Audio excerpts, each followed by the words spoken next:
भगवान शिव के मंदिर में चोरी करने के लिए गया और उसके पास में रात्रि के समय देखने के लिए, उजाला करने के लिए, कोई प्रकाश करने के लिए कोई मशाल या अग्नि नहीं थी। उसने शंकर जी के मंदिर का त्रिशूल उठाया, अपने कंधे का पिछोड़ा उठाया, उसको लपेट कर उसमें दिए से आग लगाकर त्रिशूल से चारों तरफ घुमा घुमा कर उजाला कर कर देखने लगा।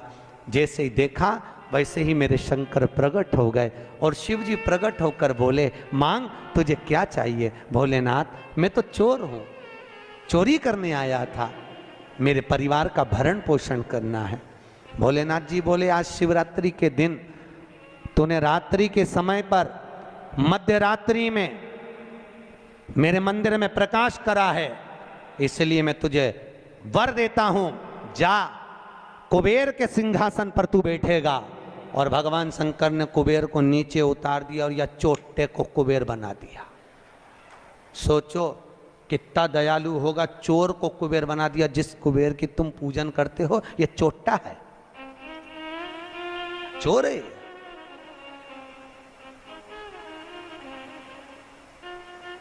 और यही कुबेर जब खूब धनपति बन गया, खूब अपार धन आ गया, तो इसने पूरे 33 करोड़ देवी देवताओं को निमंत्रण करने बुला लिया। आओ साहब हमारे यहाँ आकर भोजन करो। क्यों? सबको दिखाने के लिए हमारे यहाँ का राज सत्ता तो देखो कितनी है। अब वो चोर को कुबेर बना दिया, सबको बुलाया, सबको, और शंकर जी को बुलाना भूल गया। इतने में देवऋषि नारद जी वहीं से आ गए।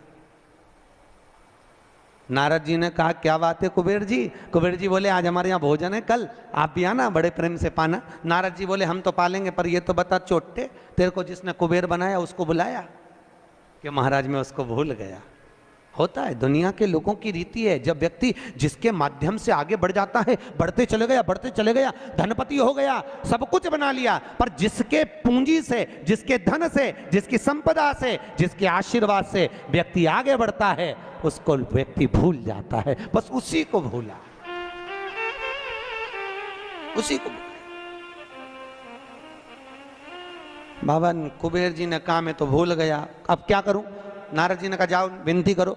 नारद जी ने जैसे ही कहा, कुबेर दौड़ कर गया भोलेनाथ जी के पास में। हर हर। भोलेनाथ जी ने पूछा, बोलो क्या बात है? इतने में कुबेर बोला, प्रभु मेरे से गलती हो गई, मैं आपको निमंत्रण देना भूल गया। शंकर जी बोले, कोई बात नहीं, देखो ये बड़ी बड़ी पार्टियां तो मैं तो वैसे भी अटेंड नहीं करता भैया, इतनी बड़ी बड़ी पार्टी मैं अटेंड नहीं कर सकता, तो कौन अटेंड करेगा? इतने में भगवान भोलेनाथ जी बोले, मेरा जो छोटा बेटा है गणेश, वो अटेंड करेगा। इतने में कुबेर बोला, प्रभु वो इतना सा तो रखा है, क्या खाएगा? इतना तो केना था। शंकर भगवान को हंसी आ गई, इसीलिए तो उसको अटेंड करने भेज रहा हूं, इसीलिए उसको भेज। वो क्या खाएगा? बाबा भोलेनाथ जी बोले, अब तो इस समय बताएगा कितना खाता है। कार्तिकेय जी को गुस्सा आ गया। कार्तिकेय जी ने अंदर माता पार्वती से कहा, माँ। माता पार्वती जी ने पूछा, क्या बात है? माँ घर का बड़ा बेटा कौन है? भगवान पार्वती जी ने कहा, कार्तिकेय तू। जब बड़ा बेटा मैं हूं तो सबसे पहले पार्टी अटेंड करने का हक किसका? तेरा। तो शंकर जी ने, पिताजी ने गणेश जी को कुबेर भैया के यहाँ भोजन करने क्यों भेजा?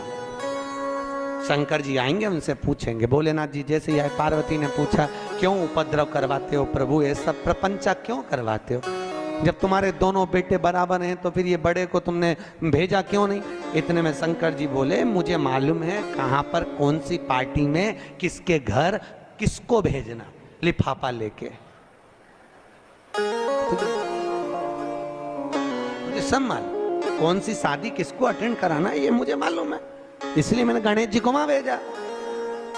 और गणेश जी से कहा, बेटा अच्छे से जीवना। गणेश जी बोले, पिताजी नाक कटाऊंगा नहीं, क्योंकि नाक मेरी लंबी है, तुम चिंता करो मत। जीवने बैठा तो उठूंगा नहीं जब तक आपकी सूचना आएगी नहीं। और गणेश जी महाराज पहुंच गए। शाम को 7 बजे भोजन का टाइम, 4 बजे पहुंच गए। और 4 बजे जैसे गणेश जी पहुंचे, आवाज लगाई कुबेर भैया, कुबेर भैया। अब जैसे ही बोले कुबेर भैया, तो कुबेर भैया तो नहीं आए, कुबेर जी की धर्मपत्नी निकल कर बाहर आ गई। और कुबेर जी की पत्नी ने कहा गणेश जी भोजन का टाइम तो 7 बजे। इतने में गणेश जी बोले भाभी जी सब लोग जिमने आ जाएंगे, मैं छोटा सा कहाँ बैठ के जिमूंगा, इसलिए आ गया। अंदर से कुबेर जी बोले अब आ गया है तो जिम लेने दो, अच्छा है जितने जिम के जाएंगे टाइम तो निकल जाएगा, और समय 33 करोड़ देवी देवता का भोजन बना, इसको जल्दी जल्दी जिमा जुमू के नचीत कर। ऐसे गणेश जी को बिठाया, आओ गणेश जी बैठो। भाभी ने कहा बैठो। गणेश जी बोले भाभी बैठ जाऊं? हाँ बैठ जा। चौकी लगा के गणेश जी के बिठा दिया, और अब थाली जैसे ही लगी, भाभी थाली लगा के लाई, गणेश जी खाते गए। जैसे खाते गए 33 करोड़ देवी देवता का भोजन 15 मिनट में निपटा गया। 33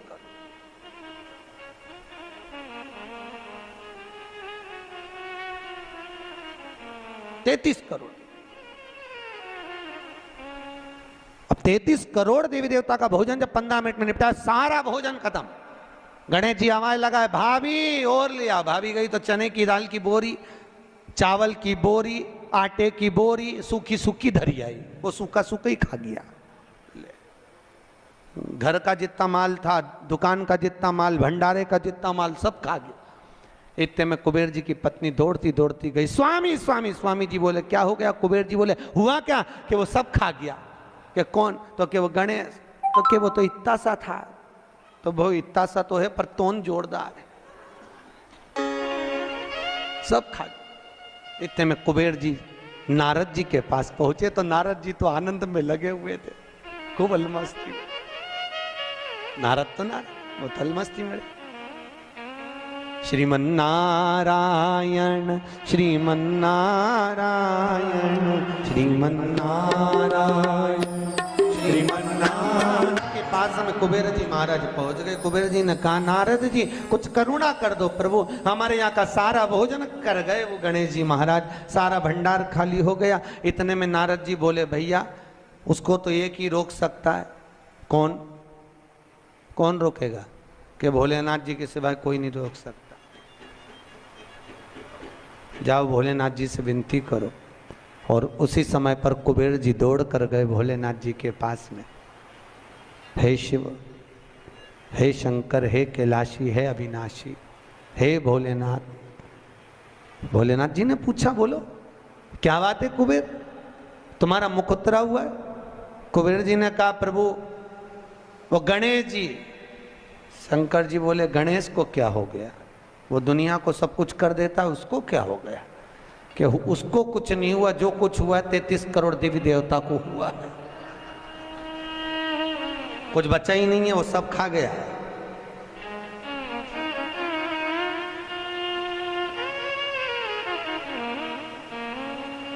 भगवान शिव ने कहा क्या चाहते हो? उनको जीमने से रोक दो प्रभु, कुछ बचा ही नहीं है, आप देखेंगे।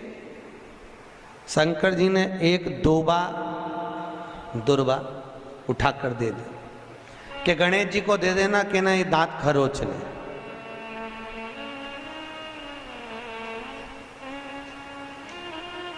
कुबेर जी लेके एक दूबा चले। कुबेर जी ने सोचा खाया इतना है तो एक दूबा से क्या काम चलेगा। जाते जाते उन्होंने दूबा की गड्डी बना ली। आज भी नियम है, गणेश जी को ढेर सारी दूबा चढ़ाने की जरूरत नहीं है। शिव जी ने एक दुर्बा गणेश जी को दी थी, इसलिए एक दुर्बा गणेश जी को चढ़ा दो तो गणेश जी स्वीकार कर लेते हैं। ढेर सारी चढ़ाने से कोई लाभ नहीं है कि बहुत सारी चढ़ाएंगे तो गणेश जी राजी होंगे।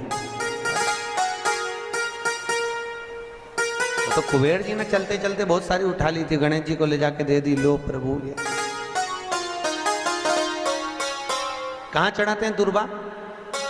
गणेश जी का जो दांत टूटा है उस दांत की ओर गणेश जी को दुर्बा समर्पित करी जाती है। इसलिए हमारे हिंदू धर्म में 2 तरह के गणेश जी का प्रमाण कहा जाता है, एक राइट सूंड के गणेश, एक लेफ्ट सूंड के गणेश। राइट सूंड का जो गणेश होता है वो घर में रखा जाता है, और लेफ्ट सूंड का जो गणेश होता है वो अपने ऑफिस में, व्यापार की जगह पर, दुकान में, धंधे में, पानी में, सर्विस में, नौकरी में लेफ्ट सूंड का गणेश रखा जाता है। जिसकी दुकान व्यापार व्यवसाय में अगर राइट सूंड का गणेश रखा जाता है तो लक्ष्मी आती है पर टिकती नहीं है। इसलिए घर में सीधी सूंड का गणेश और दुकान व्यापार व्यवसाय में ऑफिस में उल्टी सूंड का, दो गणेश।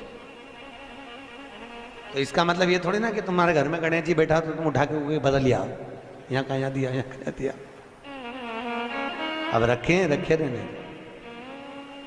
हमेशा याद रखो, गणेश चतुर्थी के बाद अनंत चतुर्दशी पर जब गणेश जी का विसर्जन करते हैं तो गणेश जी की 2 धर्म पत्नियां, वैसे तो गणेश जी की कुल मिला के 5 पत्नी, कितनी है गणेश जी की 5 पत्नी।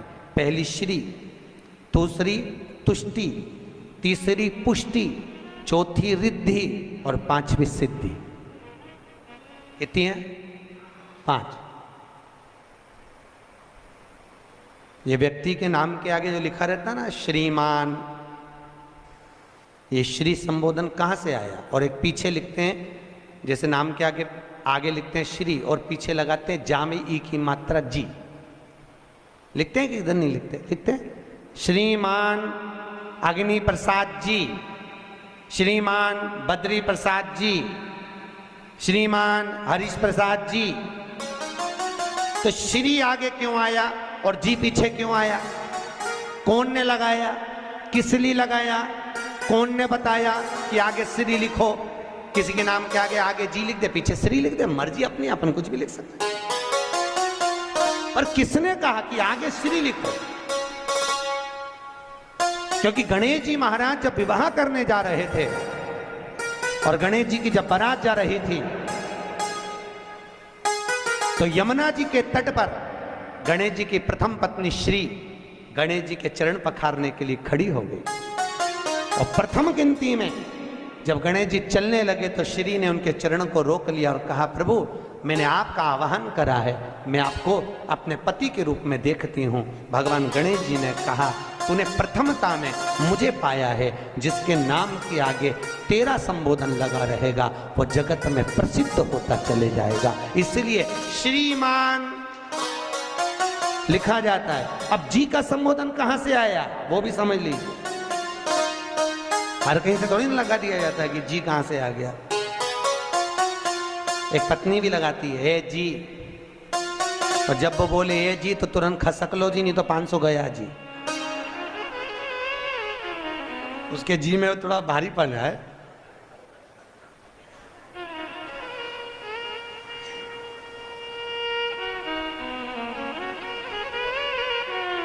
तैतीस करोड़ देवी देवता में सबसे सुंदर जोड़ी थी शंकर और पार्वती की। सही है कि गलत है? कभी नहीं झगड़ते थे। इसलिए पृथ्वी पर ना तो लक्ष्मी जी के व्रत हैं, ना ब्रह्माणी के व्रत हैं, ना इंद्राणी के व्रत हैं। अगर पूरी पृथ्वी पर सबसे ज्यादा व्रत किसके हैं? माता पार्वती। तीज का व्रत किसका? पार्वती का। चतुर्थी का व्रत किसका? पार्वती का। चौथ का व्रत किसका? पार्वती का। छठ का व्रत किसका? पार्वती का। जितने व्रत है सब माता पार्वती। लक्ष्मी जी का कोई व्रत है क्या? अरे बोलो तो, ये आप लोग वो वैभव लक्ष्मी का व्रत करते हो, ये पुराना व्रत नहीं है, ये तो अभी अभी लोगों ने चालू कर दिया। ये लक्ष्मी, यहाँ कई लोग अमावस्या के दिन, दिवाली के दिन व्रत रख लेते हैं, हमारे शास्त्रों में उसका भी प्रमाण नहीं है। वो तो तुम लक्ष्मी के चक्कर में रख लेते हो कि दिन भर भूखी रहूंगी तो लक्ष्मी जल्दी आ जाएगी। नहीं तो ये हमारे शास्त्र में प्रमाण नहीं है लक्ष्मी जी के व्रत का। कहीं सरस्वती का व्रत है क्या? ब्रह्माणी का? अरे बोलो तो सही, बसंत पंचमी के दिन रखती हो कि सरस्वती का व्रत? नहीं, केवल एक व्रत माता पार्वती का। क्यों नहीं है? लक्ष्मी का व्रत इसलिए नहीं है क्योंकि माता लक्ष्मी भगवान नारायण को श्राप दी थी। जब लक्ष्मी जी श्रृंगार कर रही थी और इतने में भगवान विष्णु आ गए और भगवान विष्णु ने लक्ष्मी जी का मुख देखा, देखकर हंस दिए। इतने में लक्ष्मी को क्रोध आ गया, हे नारायण तुम मुझे देखकर हंसे हो घोड़े की तरह, इसलिए मैं तुम्हें श्राप देती हूं, तुम्हारा सिर कट जाए और तुम्हें घोड़े का मुख लग जाए। तो भगवान नारायण को घोड़े का मुंह लगा और नारायण का हयग्रीव अवतार हुआ। कौन सा अवतार? हयग्रीव अवतार। ये लक्ष्मी का श्राप नारायण को लगा था, इसलिए लक्ष्मी का कोई व्रत नहीं। ब्रह्माणी ने ब्रह्मा को श्राप दिया था पुष्कर राज की भूमि पर। जब पुष्कर राज की भूमि पर यज्ञ हो रहा था, ब्राह्मणों ने कहा ब्रह्म देवता मुहूर्त निकल रहा है, जल्दी यज्ञ में बैठो। ब्रह्मा जी ने नारायणी से कहा, ब्रह्माणी से कहा, ब्रह्माणी जल्दी चलो, सरस्वती जल्दी चलो, यज्ञ में बैठना है। ब्रह्माणी ने कहा भी आई तैयार होके। ब्रह्माणी तैयार होने में लगी रही, बहुत समय निकल गया, मुहूर्त निकलने लगा। ब्रह्मा जी से ब्राह्मणों ने कहा ये मुहूर्त निकल रहा है। ब्रह्मा जी ने कहा करे क्या? इतने में ब्राह्मणों ने कहा तुम बताओ क्या करे? ब्रह्मा जी बोले आज को जो करना है करो। ब्राह्मणों ने गाय को पकड़ कर ले आए और गौ माता को खड़ी कर कर गाय के सामने वेद ध्वनि करना प्रारंभ करा। जब वेद ध्वनि करी तो गाय के मुख से वेद माता गायत्री को प्रकट कर लिया। गायत्री को प्रकट करा, ब्रह्मा जी के पास में गठजोड़ा बांधकर बिठा दिया। जैसे बिठाया उसी समय पर ब्रह्माणी आ गई और ब्रह्माणी ने आकर देखा ब्रह्मदेव तुमने मेरी जगह पर दूसरी नारी को बिठाया है, मैं तुम्हें श्राप देती हूं, तुम्हारे पृथ्वी पर कहीं मंदिर नहीं बनेंगे। ब्रह्माणी ने श्राप दे दिया।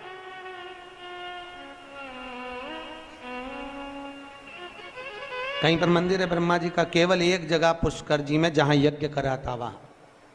तो ब्रह्माणी ने ब्रह्मा को श्राप दिया, लक्ष्मी ने नारायण को श्राप दिया, इंद्राणी ने इंद्र को श्राप दिया, पर एक माता पार्वती ऐसी थी जो कभी ऊंची आवाज में बात नहीं करती थी। इसलिए पृथ्वी पर सबसे ज्यादा व्रत माता पार्वती के होते हैं।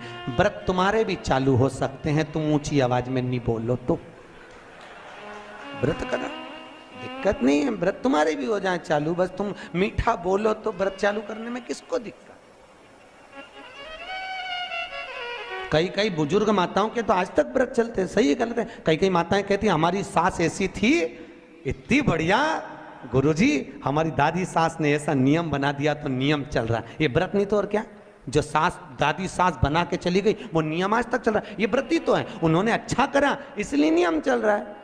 तुम भी कुछ अच्छा करो, खूब प्रेम से बोलो, मीठा बोलो, अच्छा बोलो, तो तुम्हारी बहुएं भी कहेंगी हमारी सास इतना जोरदार बोलती थी, इतना जोरदार, तो तुम्हारे व्रत चालू हो जाए। अब तुम जब भी बोलो तो चामुंडा और चंद्र घंटा की तरह बोलो तो कौन व्रत करे? तुम कौन व्रत करे?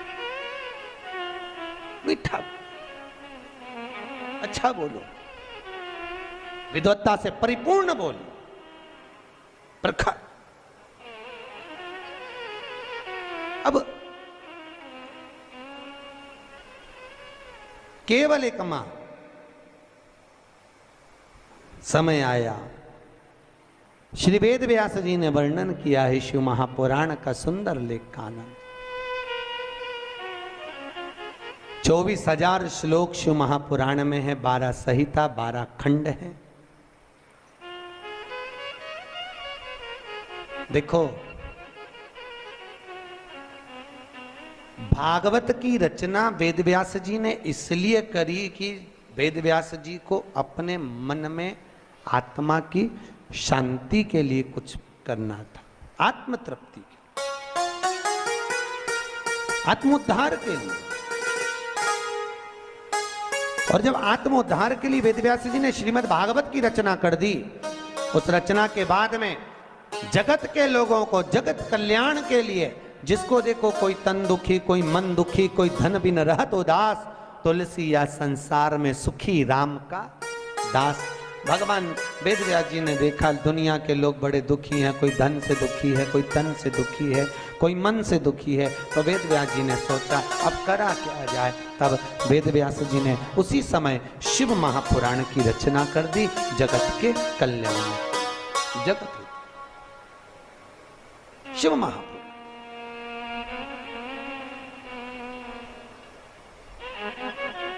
वेद व्यास जी लिखे, एक बड़ा सुंदर महत्तम लिखा, बड़ा सुंदर तत्व लिखा वेद व्यास शिव महापुराण के लिए। कहते हैं भागवत पितरों को तारती है, रामचरितमानस जीव को तारती है, पर वेद व्यास जी शिव महापुराण में लिख रहे हैं अगर शिव महापुराण की कथा देखो, भागवत तो गोत्र से तार रही है। काय से तार रही है? गोत्र से।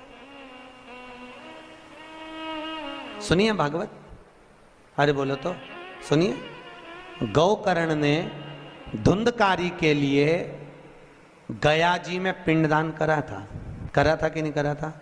उसके बाद भी धुंधकारी तरा था क्या? अरे बोलो तो नहीं तरा। गया जी में पिंडदान करने के बाद भी धुंधकारी नहीं तर पाया। क्यों नहीं तरा? क्या गया से मुक्ति नहीं मिलती लोगों को? अगर गया से मुक्ति नहीं मिलती तो दुनिया के लोग गया जी में जाके पिंडदान करते क्या? नहीं करते।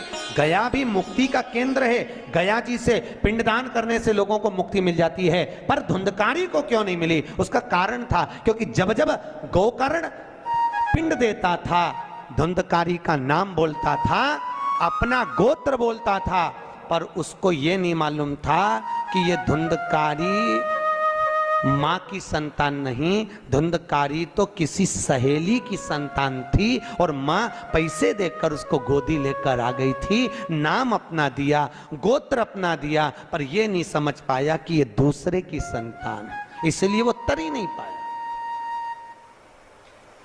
भागवत गोत्र से तारती है, राम कथा जीव को तारती है, पर शिव महापुराण कहती है अगर शिव पुराण की कथा में अगर माताएं और पुरुष वर्ग अगर कथा को सुनते हैं तो माता के पक्ष की 7 पीढ़ियां और पुरुष वर्ग के पक्ष की 7 पीढ़ियां बिना गोत्र के ही तर जाती है। शिव महापुराण की कथा बिना गोत्र। क्यों? शंकर जी का क्या गोत्र है? बोलो तो। जब उनकी शादी हो रही थी ना भोलेनाथ जी की, तो पंडित जी ने पूछ लिया था, संकल्प देते कन्यादान का।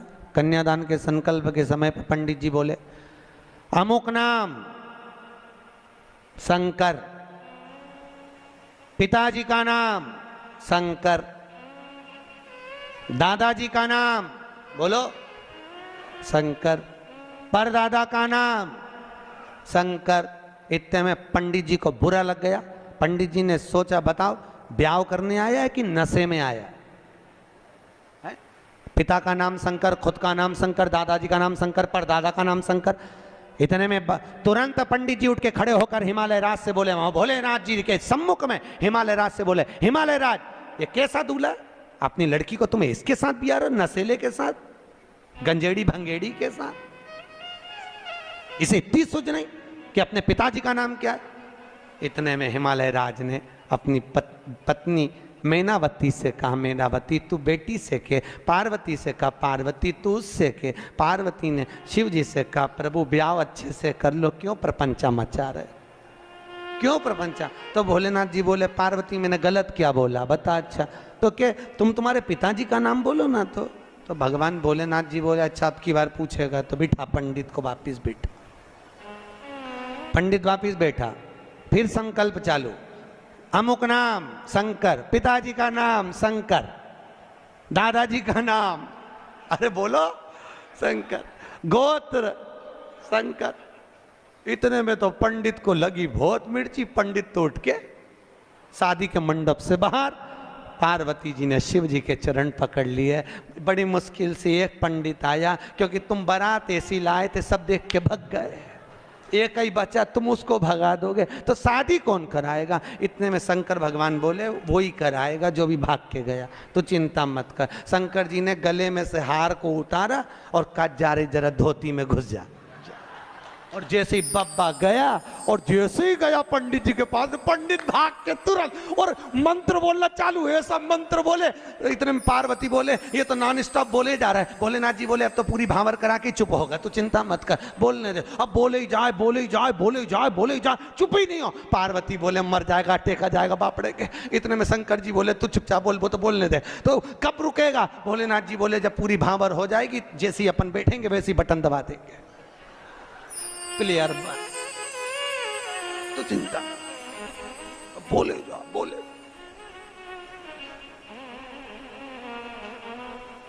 पार्वती बोली अभी भी चुप नहीं हुआ। भोलेनाथ जी ने कहा 7 भांवर हो गई, अब तो हार हार। और जैसे ही भोलेनाथ जी ने हाथ धरा बटन, अब नहीं बोला कुछ भी। शंकर जी ने पूछा पंडित जी दक्षिणा? अब चुप हो ही बैठा है, बोले तो बोले का, अगर बोल दे और दूसरा पप्पा भेज दे तो आप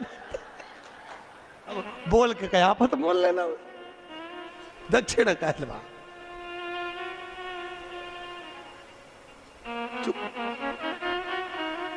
पार्वती जी ने पंडित जी का तिलक करके पूछा आपको क्या दूं?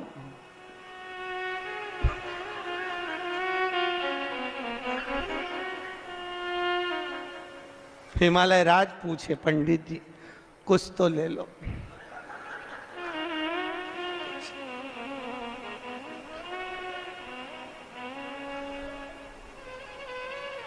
पीछे से ब्रह्मा जी ने कहा तो आप पोथी उठा के कुछ नहीं बोला। घर पे पंडित जी की पत्नी ने पानी पिला के पूछा शादी कैसी रही? आवाज निकले से तो बोलत रहे, अब निकले तो बोले कुछ बोले से। शिव का विवाह तीसरे दिन कथा में आएगा, शंकर जी का विवाह जो अपन सुनेंगे। करुणा सागर यह शिव कथा कहती है, भगवान शंकर की कथा में गोत्र की भी जरूरत नहीं है, या बिना गोत्र वाले को भी तार देती है शिव पुराण।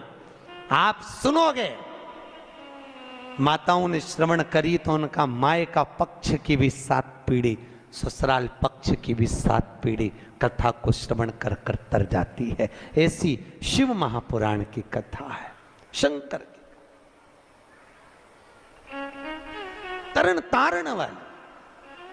अब कौन ऐसी कथा होगी? भागवत गोत्र से तारे जीव को तारे राम कथा, शिव महापुराण तार। चले सुंदर सनकादि ऋषियों ने एक सुंदर संवाद में, सुंदर आनंद में शिव महापुराण के महत्तम को श्रवण कराया। एक देवराज नाम का ब्राह्मण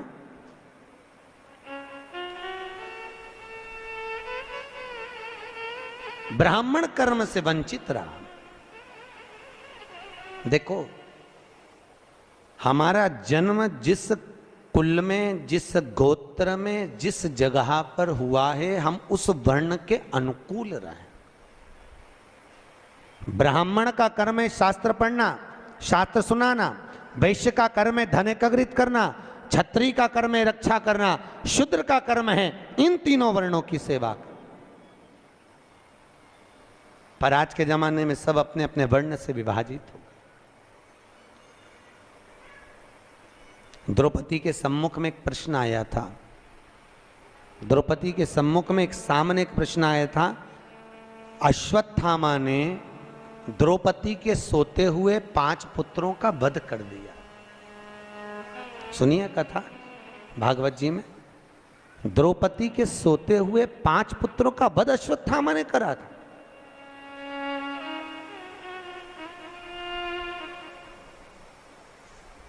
और द्रौपदी के जब 5 पुत्र मर गए, अश्वत्थामा को पकड़कर भीम ने सामने लाकर खड़ा कर दिया। द्रौपदी के हाथ में तलवार दे दी, मार दे द्रौपदी इस अश्वत्थामा को।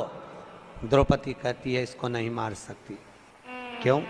क्योंकि ये मेरे गुरु का पुत्र है, ये मेरे गुरु का पुत्र है। द्रौपदी, इसने तेरे बेटे को मारा, तू इसको मार दे। द्रौपदी कहती है नहीं, ये मेरे गुरु का पुत्र है। ये ब्राह्मण होकर अपने कर्म से वंचित हो गया, पर मैं क्षत्राणी होकर अपने कर्म से वंचित नहीं होंगी। मैं इसको नहीं मारूंगी, मैं इसको मारूंगी नहीं।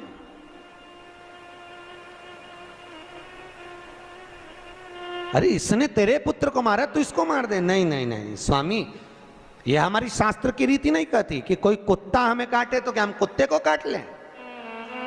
ऐसा होता है क्या? अरे बोलो तो सही। पर घर में ऐसा ही होता है, सास ने कुछ बोला और बहू ने पलट के जवाब दिया, तो ये तो वही बात हो गई कि कुत्ता तुम्हें काटा तो तुम कुत्ता काट गई। बात तो यही है भैया। शिव महापुराण की कथा कर रही है, सास कुछ बोले, पिता कुछ बोले, बहू और बच्चों को चाहिए कि पलट कर जवाब ना दे, ना जवाब दीजिए। कई लोग कहते हैं हमारी सास हमें बहुत गाली देती है, महाराज हमारी सास बहुत अपशब्द बोलती है। बोलने दो,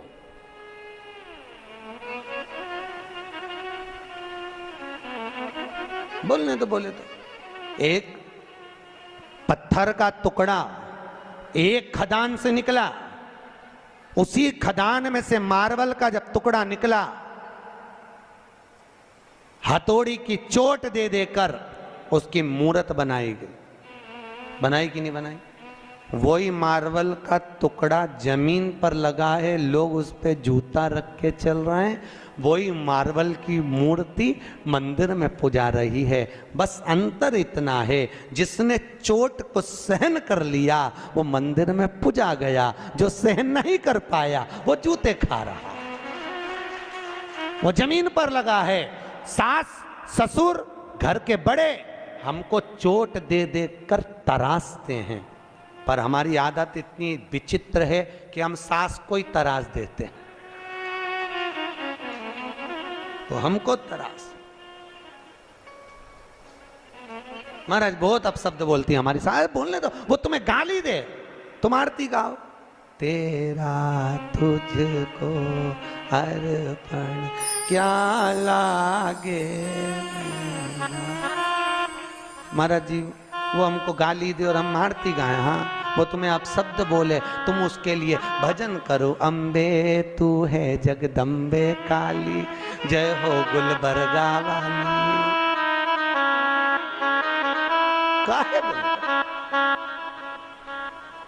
मीठा बोलिए, काहे को आप सब कभी मत बोलो आप सब। शास्त्र कह रहा है, वैज्ञानिक रिसर्च में लगे हैं, शास्त्र कहता है जो शब्द हमारे मुख से निकलते हैं, वैज्ञानिक कहते हैं 21 दिन के अंदर वही शब्द घूमकर वापस हमारे पास में आ जाते हैं। घूमने के बाद हम किसी को गाली देंगे वो घूमकर हमारे पास आने वाली है, हम किसी को अपशब्द कहेंगे वो घूमकर हमारे पास आएगा। इसलिए कहते हैं लोगों को भगवान का नाम दो, राम राम बोलो, जय श्री कृष्णा बोलो, जय महेश बोलो, तुम्हारी मर्जी पड़े वो बोलो, पर भगवत भजन में लीन रहिए।